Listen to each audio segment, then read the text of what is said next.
A fugitive on the run tonight after a police chase stemming several cities. He is known to be armed and dangerous. What we now know about the suspect.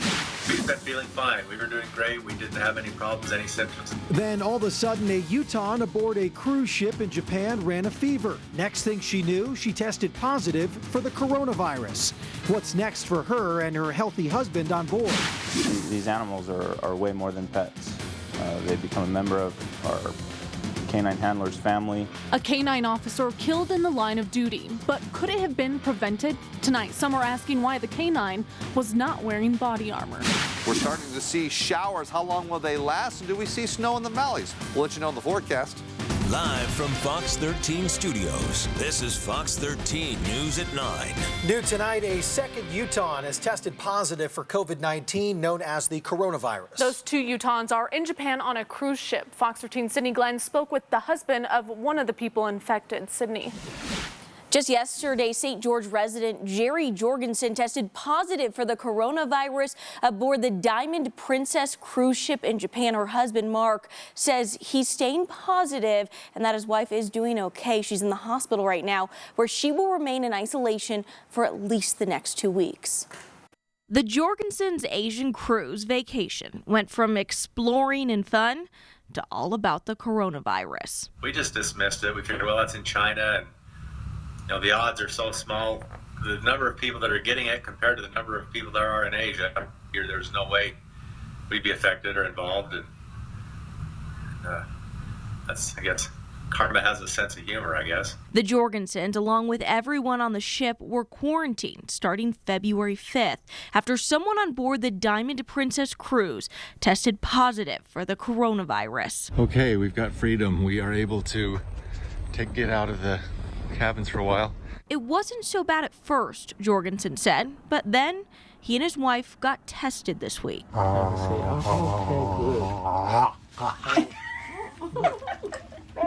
Even in this moment, you can tell the Jorgensens are still having fun, not worried. That is until they got the news. Jerry has the coronavirus. An hour later, she was gone. They said pack a small bag, and so I've got all her stuff here, and I've got to load it up and get all of her stuff and my stuff back home somehow. Now it's real. She will be here doing her quarantine, and I'll be in California doing mine. We'll just figure it out from there. Mark will be heading back to California to start yet another 2-week quarantine. His wife will stay overseas, making this a trip they'll never forget, but not in the way they had ever hoped. Just the uncertainty, not knowing what to expect, especially with Jerry's diagnosis.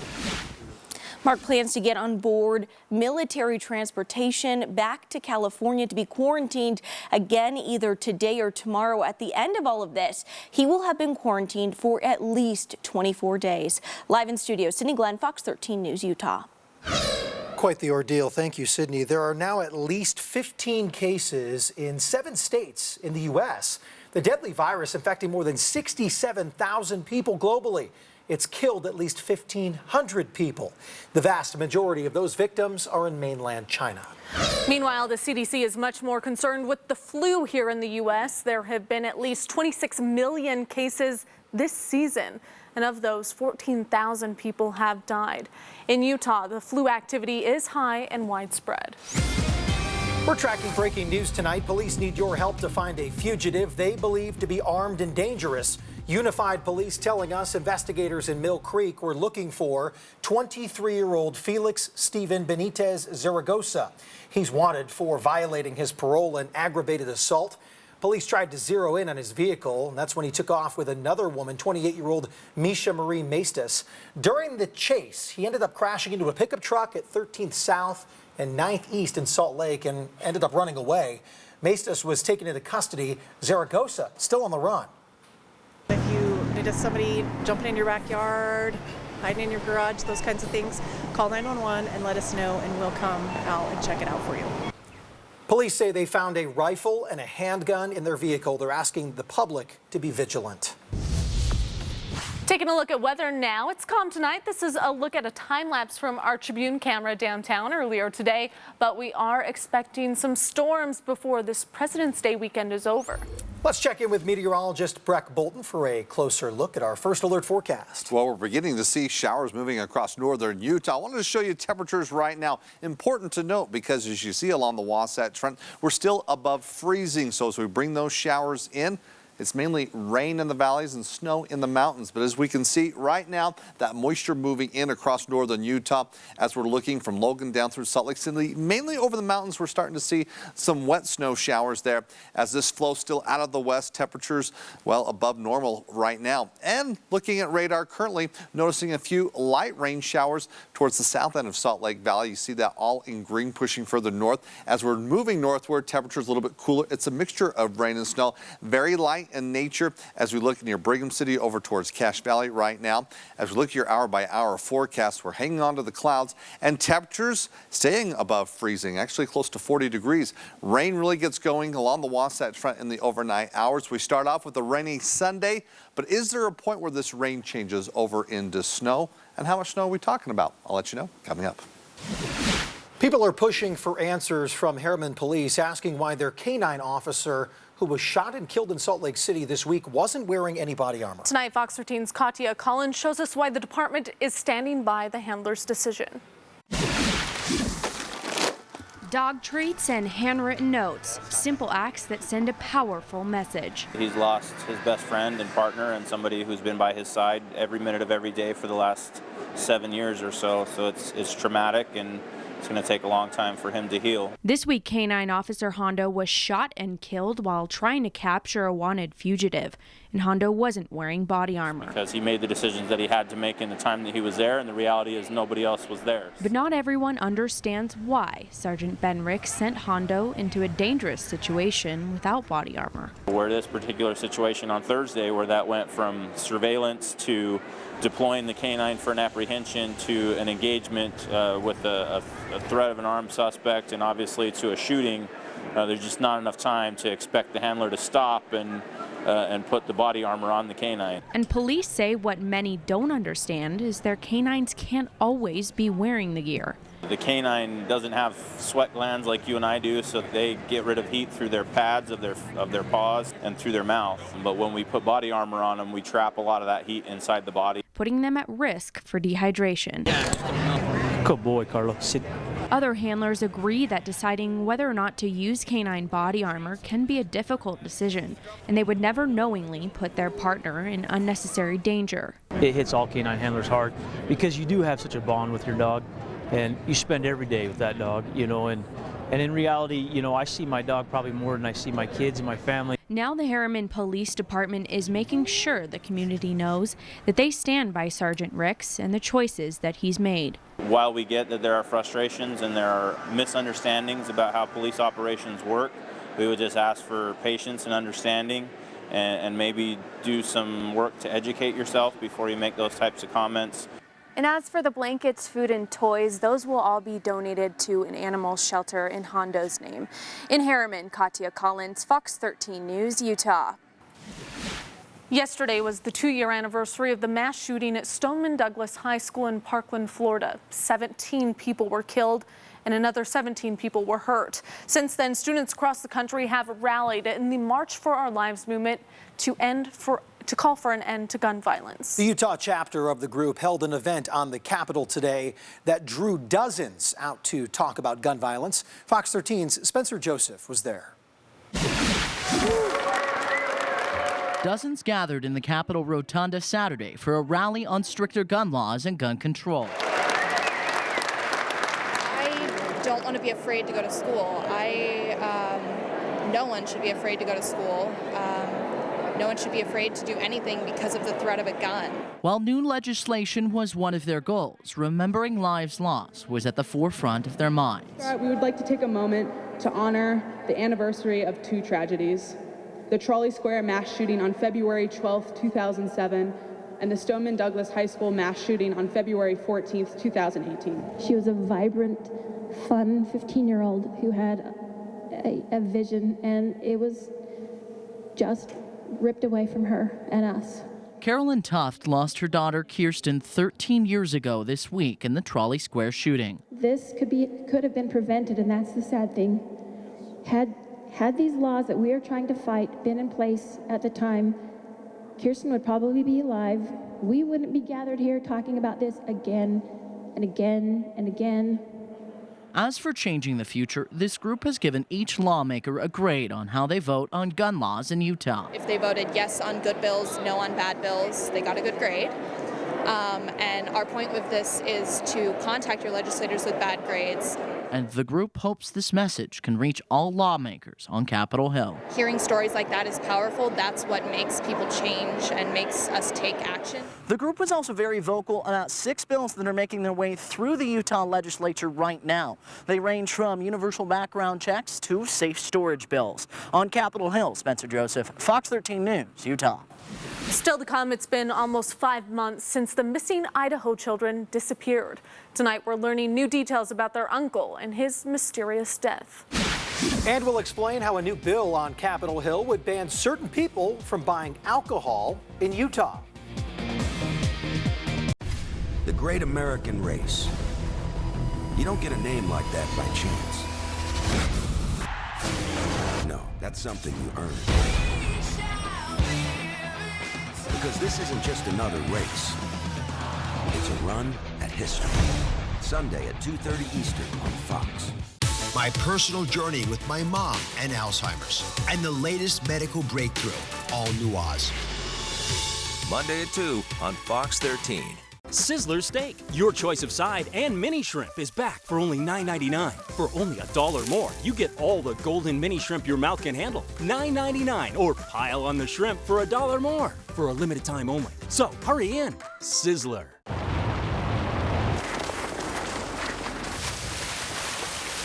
Road conditions can change in a matter of seconds. With available 4Motion all-wheel drive, your Volkswagen can too. The 2020 Volkswagen Tiguan with available 4Motion all-wheel drive for better handling on a variety of terrain. This President's Day, lease a stylish and powerful 2020 Volkswagen Tiguan S 4Motion for just $239 a month at your local Volkswagen dealer. Got you a custom jersey. Thanks, man. Wait, it reads colon instead of colon. Ooh. You missed the accent. I know how you feel. I was missing my favorite games, but then I switched to DirecTV, and they also gave me this season of NBA League Pass. Now I can watch the NBA whenever and wherever I want. Hey, maybe next time invite your half-brother, semicolon. TV without NBA League Pass is just kind of TV. Switch to DirecTV to get this season of NBA League Pass and save an extra $120. Call 1-800-DirecTV.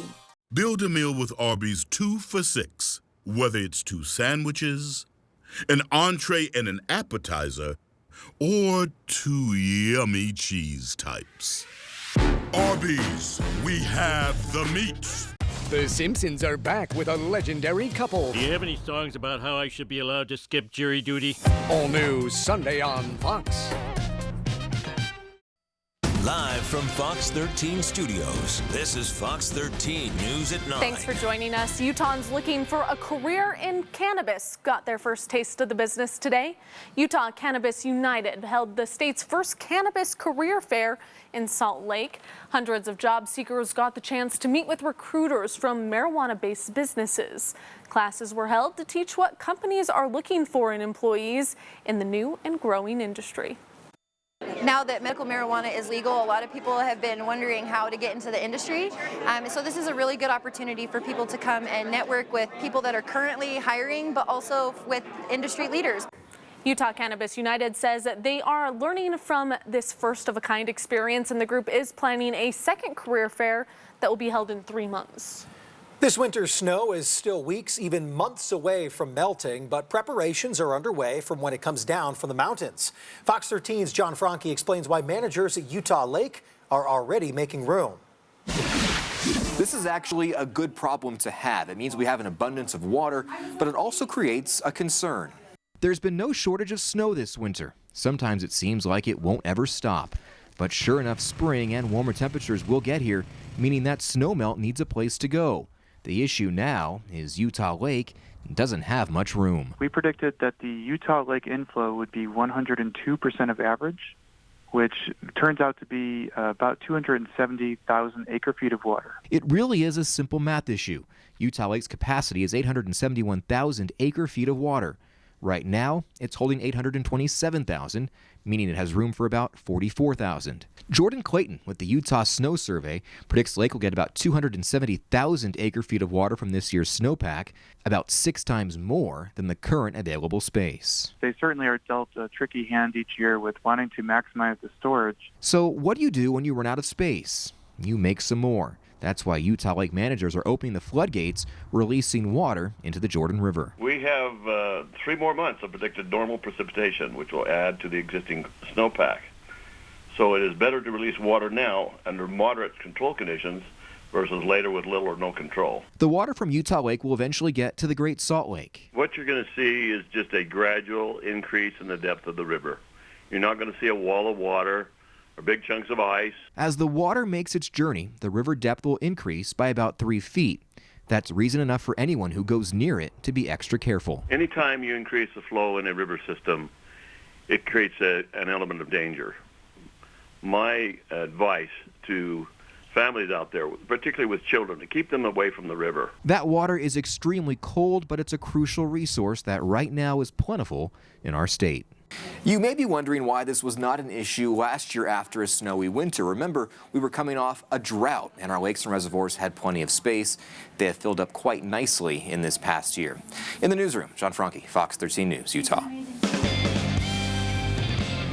Well, that's a good problem to have. Yeah, second year of above normal snowfall, as we're going to be building onto that snowpack with an additional storm here moving through tonight and lingering on through the rest of the weekend. Ahead of that, though, we did find temperatures above normal, 40s along the Wasatch Front, 50s through central Utah, low 60s for highs in St. George. Currently, though, noticing along the Wasatch Front, we have some clouds, seeing a few isolated showers right now, and temperatures above freezing. So as this first wave of showers push their way through, we're going to be looking at mainly rain in the valleys, but there will be snow up in the mountains. Thus, the National Weather Service putting a winter weather advisory in place. It'll be for tonight all the way through Monday morning. So we're looking at the Wasatch Mountains, looking at the western Uinta Mountains, as well as the Wasatch Plateau. Now, how much snow are we talking about? Let's project forward, at least here for the next 24 hours. Looking at a range anywhere on the low end, Sundance at 6 inches to a foot at Snowbird. Also, Beaver Mountain definitely going to be benefiting from this storm.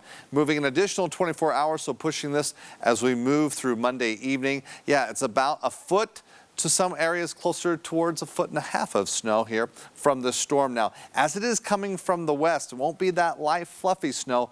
Again, as we saw a couple of weeks ago, more of that heavier, wet snow expected. Now, we're going to be seeing rain in the valleys. It will change over into snow as we look towards tomorrow night into Monday, but at that point, we're not going to have a lot of moisture left. So as we look at the accumulations for the valley floors, just not going to see much, maybe 1 or 2 inches in Logan, 1 to 3 inches in Park City, 2 to 3 inches in Evanston.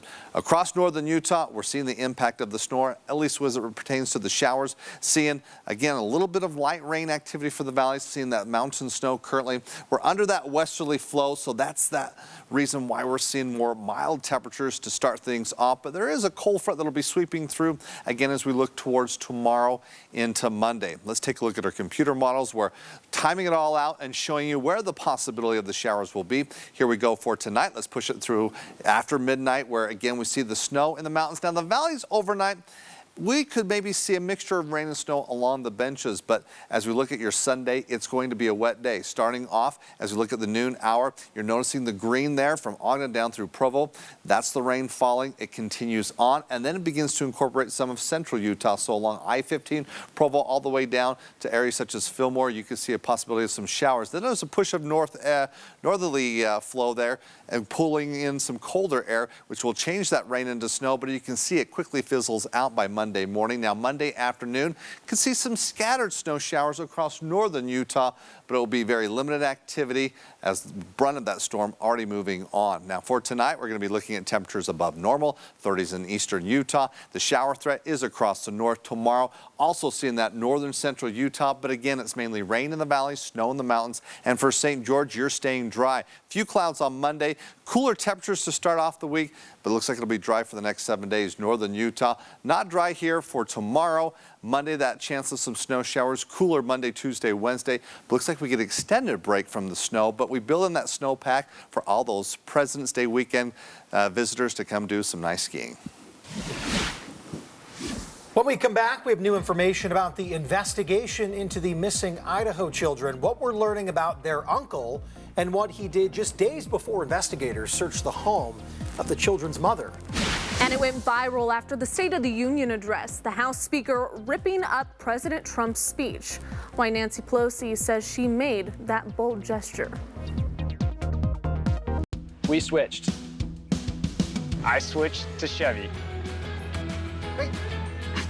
I switched for more room. We switched. Why do we switch? For adventure. For this. See why people are switching to Chevy. I'm never switching back. Find your reason to switch. Get 0% financing for 72 months, plus $1,000 cash allowance on most Equinox models. Or current competitive owners get $5,000 total cash allowance. My name is Amanda, and I smoked while I was pregnant. My baby was born 2 months early and weighed only 3 pounds. This is the view I had of her in the NICU. My tip to you is speak into the opening so your baby can hear you better.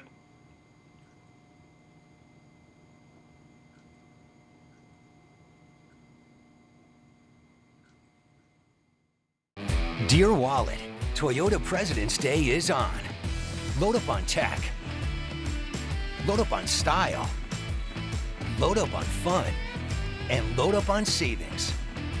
Hurry, get a historic deal before it's history. See you soon, your new Toyota. Right now, get 1.9% APR financing for 60 months on a new 2020 Tundra, or get $2,000 cash back on a new Tundra. Find yours at Toyota.com. Toyota, let's go places.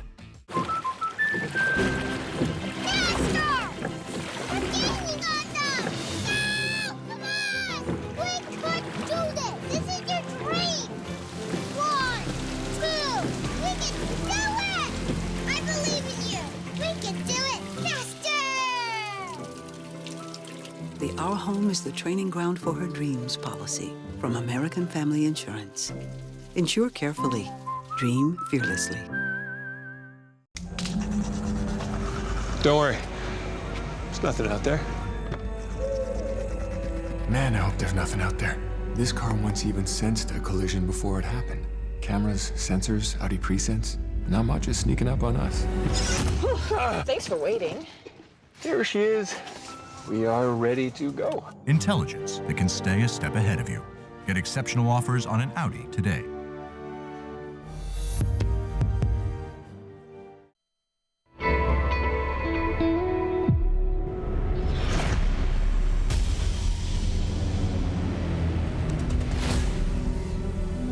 It's been almost 5 months since J.J. Vallow and Tylee Ryan from Rexburg, Idaho have been seen. Tonight, we're learning new details about the uncle of the two children and his mysterious death. You may remember Alex Cox, the brother of the children's mother, Lori Vallow Daybell. Well, it was last summer that Cox shot and killed Lori's previous husband, Charles Vallow, allegedly in self-defense. And we're now learning that he got married in Las Vegas 2 weeks before his death in December. The owner of a Chapel of Love says the wedding was anything but ordinary. What stuck out to me the most was the lack of emotional response. They were very cold. It was business. They just wanted to get in, get out.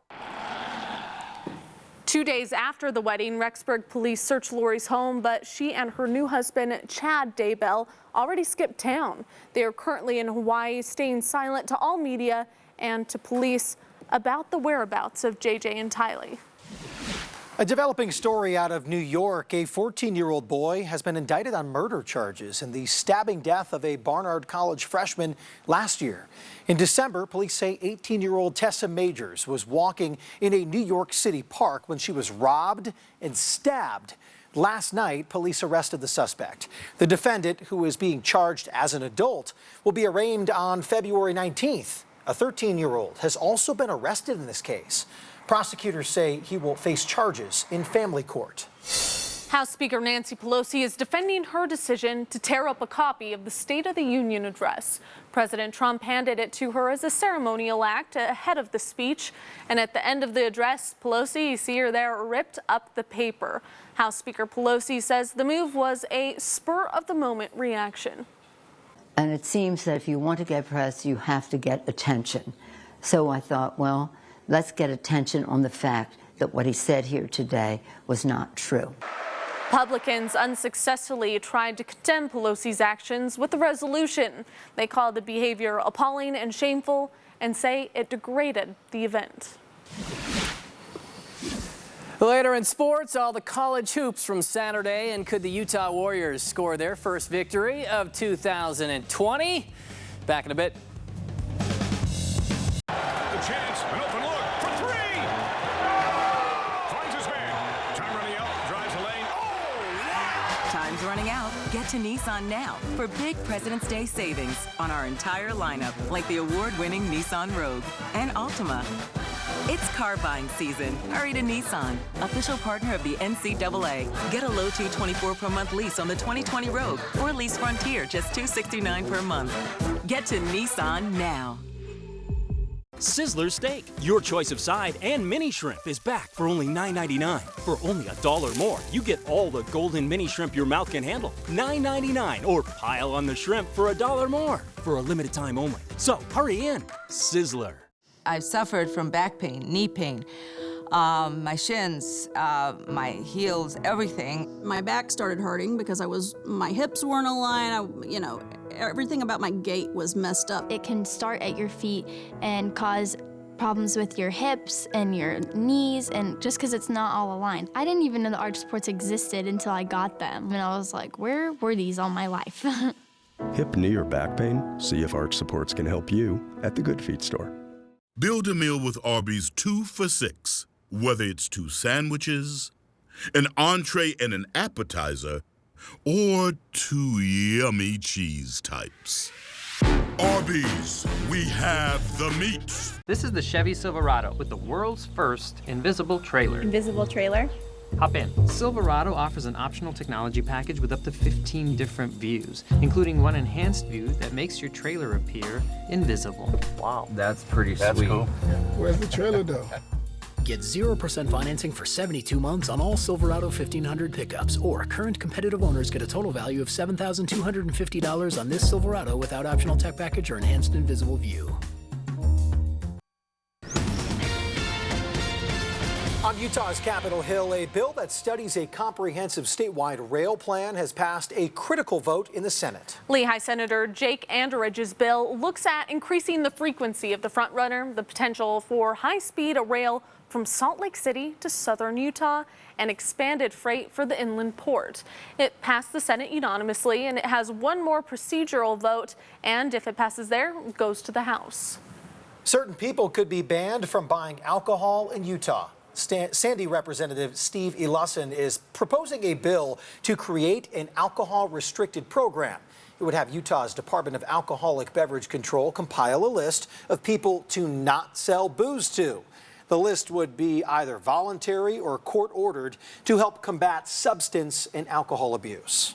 And a House committee has unanimously approved a bill that makes it easier for school administrators to confiscate e-cigarette devices. West Jordan Representative Susan Pulliser's bill also funds more education programs to help combat vaping among teens. That bill now goes to the full House for a vote. Full-size trucks and SUVs get redone about every 5 to 8 years or so. Fox 13's car critic Brian Champagne shows us 4 SUVs with major changes this year. The scoops don't go anywhere, but the 2020 Tundra TRD Pro Toyota loaned us will, but getting 14 miles per gallon. It has upgraded wheels, shocks, and a skid plate, so even if you can't make it up a snow-covered hill, you don't have to worry trying. And now you can get all that TRD stuff on the double cab. But aside from that and this smart key and some trim changes, there's not much new for 2020. Like its truck competition, the Tundra gets a redo every 6 years or so. But the Chevrolet Suburban and Tahoe got their redos this year.